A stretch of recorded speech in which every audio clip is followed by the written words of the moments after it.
Valley College has had a history of outstanding football programs featuring both multiple championship teams, four-year and NFL players, GMs, coaches, Super Bowl participants. The list goes on and on. And now we have the latest success story, which is head coach Kevin Emerson. And your coaching style, I always was interviewed one time and I said it was modernistic. What I meant by that is you bring an aura of Division I type organization. Take us through, without going into extreme details, take us through a whole week of preparation for game time, Kevin.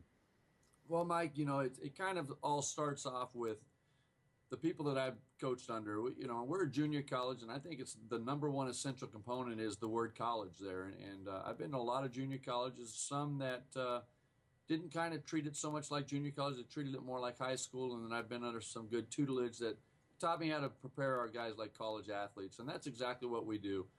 When you're coming to Valley College, you're coming to play and participate and go to the next level. And in doing so, we run our program exactly like a Division I level team, same as like SC, UCLA. The list goes on, and a lot of those coaches from those schools have come here and said the same thing about our program. They enjoy coming to see us practice because we run it just like a Division I program. Our week-to-week schedule is kind of simple. On Monday is basically a mental day. We're watching film. Like today we had about 2 hours of film. We're watching our game, and we're watching our next opponent. We're preparing for them. Then what we'll do is we'll condition, and then we will also do a weightlifting session also on Mondays. It's basically a 3 to 3.5 hour block there on Mondays. Tuesday and Wednesdays are we call our on-the-field work days. Those are when we're going full pads, and we're moving around pretty quickly, actually preparing for the next week's team via cards and stuff like that. Everything is scripted. Everything's 100% prepared. We want our guys to be prepared. And if we don't script it, we're just highlighting or fly-by-nighting, basically. And that's not a good way to do it, in our opinion. And then Thursday's a polish day, which will be our shells. They're getting after it. They're still hitting hard. We're going, but we're going to take the lowers off, basically. But basically, we run it just like we do Tuesday and Wednesday, but we do a little bit more polish, a little bit more review. Fridays is a run-through day. Our philosophy is if we don't know what we're doing by Friday, we're not going to do very well in the game. So we don't put in a ton of time on Fridays. We come in, we do some stretching, we do team apart, and then we come together for some team script stuff, and we wrap that up within about an hour, hour and a half. And Saturday we go play a football game. And Sunday us coaches are in about 8 hours all day preparing for next week, and we get the players off on that day on Sunday. Talk to me about your offense. It's such a just almost like a helter-skelter, 2 minutes, constant 2 minute drill. I mean, that takes a lot of discipline. Yeah, it does. We start our offense progression in spring every year, basically in March, and we have to teach it. It's a very high tempo. There's a lot of little things that have to do with offense. Everyone has a scheme, and you can teach a scheme to anybody. But it's the coaching within the scheme and the teachings within the scheme that really makes an offense work or offense doesn't work. I could go up to Oregon and look at their offense, and I could bring it back here. We could be 0-10 because there's a lot of things that those coaches do that make that offense work on game day, that if you don't know what they're doing, that's why we brought our offense here. We kind of a fast pace. We have run and shoot style passing game, but we have a power style running game. It's very unique. Not many teams do both power and finesse of the run and shoot together. We combine that in a very quick, up-tempo offense, and it produces points. It's been a very successful offense for a lot of years. Kevin Emerson is our guest, head football coach at San Bernardino Valley College. Recruiting is a big part of any successful program. You have a very interesting philosophy about recruiting. You shared with me some stories about direct contact with the players. Please expand on that. Well, in this society of social media and texting and Facebook and Twitter, those are components that are important and necessary to recruiting.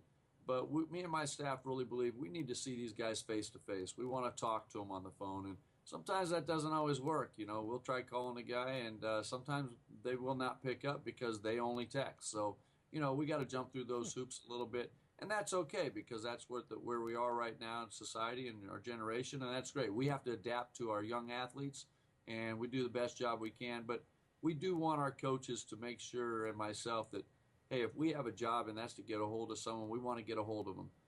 It's what you do differently that makes you unique in recruiting and on the field. And we believe in personal contact with our recruits and getting them down here for a visit. We have a very structured visit. It's very enlightening. We ask this one question every time: Is this different than you thought? And we have a 100% response rate and go, Coach, it's completely different. We're very impressed with the program and what you guys do. It's just a matter of getting that word out there, and that's what we do recruiting-wise. We'd be remiss if we didn't talk, Kevin, about the influence that concussions and all the rule changes and everything has impacted football at every single level. One of the rules I believe that has been in effect now is the one that if a player, I believe, hits a defenseless receiver, it can be ejected for the game. Could you please, kind of enlighten us on that? Yeah, football, we've had a lot of things in the past, 4 or 5 years, especially in the last 2 or 3 years with football being highlighted as a contact sport that we all know about, but we really didn't know, or there weren't a lot of studies on concussions. And now those studies are coming to volition right now. And with that being said, safety is important, and it's of the utmost importance. And we as coaches need to let this evolution of concussion syndromes and these type of hits take its course. And I kind of like it. I think it's important. It's always going to be a violent sport, but if we could take some of the violent, hitting with the crown of the helmet and stuff like that out of the game, I think we're going to have a few less injured individuals, But basically, if you spear or you come in and you hit a defenseless player with your helmet and you strike them, you're ejected. And if you're ejected, you're going to miss a half of the next game too. So it's they're putting their foot down as officials and as safety officials, and I think it's good. It's going to be a violent sport, like I said, but it's not necessary that we put the crown of our helmet on people and hit helmet to helmet. Those can be. It's going to take a lot of education and a lot of time to get it right, but it is getting better. The only thing I kind of object to that rule, Kevin, we talked about this earlier today, is that it seems that when somebody makes a decision in the heat of the moment, in the emotion of the moment, sometimes we don't have time to analyze the play, such as in the NFL, when they go back and they look at films and then they hand down the punishment. And that may be a little bit unfair on the players, but, we're all in favor of safety, but that's the only objection I have. Yeah, and it is unfair in that regards because the college football ranks and also the NFL can review it basically immediately and come up with a judgment, whereas it is total judgment call at the junior college level. But the referees are aware of that because that's something we've talked about with the referees. So they're always going to judge on the side of not ejecting. It's not their goal to eject, but if it's very evident that it was an intent to hurt someone, they're going to eject. And that's just the rules we live with. What were your influences, in the game of football, growing up? Who are the people that influenced you into your coaching career that you give credit to at this point? Well, to go far back to when I was 8 years old, my father was a great influence. He took over our team. He came in as a statistician actually, and then by the third game, he was actually the head coach. And, wow. Yeah, we went 9-1, and we played for a bowl championship, Northern California champions, and that was a big successful. He's who I look at. I have a lot of my characteristics take after him, which means I've got a lot of discipline in me, a lot of that, and then also in high school, Lawrence Schumer was a coach of ours, and he taught me the run and shoot. And then I went to Santa Ana College, and I learned more of the pro style offense from Tom Shine and Dave Ogas. And then I spent some time with Tom Cable also when he was at University of Idaho before he was with the Raiders. And, we spent some time with him. But, and then just over the years, just going to clinics and learning other things. But those are the guys that really were my biggest influences. Well, you're really eloquent. And the reason I say this is sometimes, when practice is over, if I'm not too busy, I like to run out there and listen to you talk to the team. It seems like you have something fairly interesting to say after every practice, and it's like a spur-of-the-moment situation.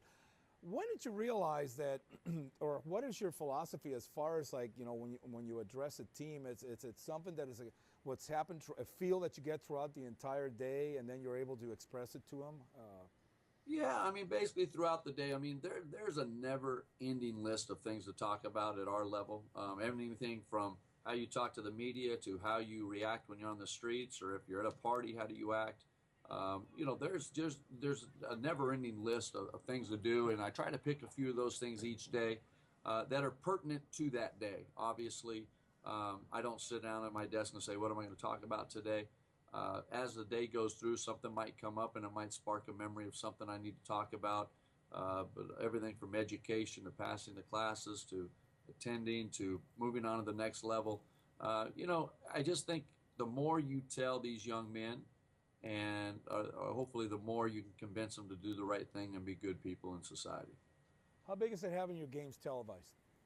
Oh, it's huge. It's huge. It's a great opportunity for our local community and even outside our local area to be exposed to San Bernardino Valley College football. I'm excited about it, and I'm just really thankful that KVCR has come on board and taken this project on, and I think it's great for the community. We had a great ratings last year, and I think they're going to be much, much better this year. And just because people are getting to know about it a lot more, we're advertising a lot more. But it's been a great thing for our local athletes and coaches alike to be able to watch our games on television. At what point did Kevin Emerson, the player, realize that, you know what, I actually would like to do this for a living as a coach? I mean, what sparked you? What was the moment that you kind of like said, whoa, this is something I probably could be pretty decent at? Well, I've always been successful at other jobs and in sales and stuff like that, but I didn't really enjoy all those things. And when I started coaching, that's something I enjoyed, being there every day, still do today. I was telling my son the other day, I've got a 10-year-old Trevor, and he says, hey, Dad, have you ever missed a practice? I go, in 25 years, I've never missed a practice in fall. And, it's just a testament to the loyalty and commitment to this sport and what it means to me. It's the best profession out there. It's very difficult sometimes, but overall, it's a great profession to be in, and I wanted to get in it, so I went and got my master's, even though I didn't like school 100%. I didn't love school. You're not alone. But, no, that's good for you. Sometimes you got to sacrifice for something you want in life, and I did that, and as of now, I've achieved my goal and still continuing on more goals. What advice would you give young aspiring coaches to be successful? Well, I think young coaches need to get as much knowledge as they can. Go to clinics, go to other programs, learn, and more importantly, learn how to teach the game, because anyone can X and O things, and they can go do a 10-yard out, do a 5-yard in, but you gotta be able to teach. And I think if you can teach the players why they're doing things, I think that's how you'll be successful, rather than just do this, just do that. Teach them why, and I think that's the most important thing. And learn, and go to every school you can, every coach you can. Well, Kevin, I really appreciate your time. I know it's a busy week. You're in the middle of the season. And by the way, have you ever been interviewed by a trainer before? I can't say that I have. I can't say. Now you have. Maybe a case of tape or something. I don't know.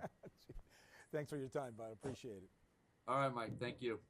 Kevin Emerson, ladies and gentlemen, the tactical technician of the 21st Century SBVC football program. I'm Mike Sola. Thank you for streaming with us. See you at the games.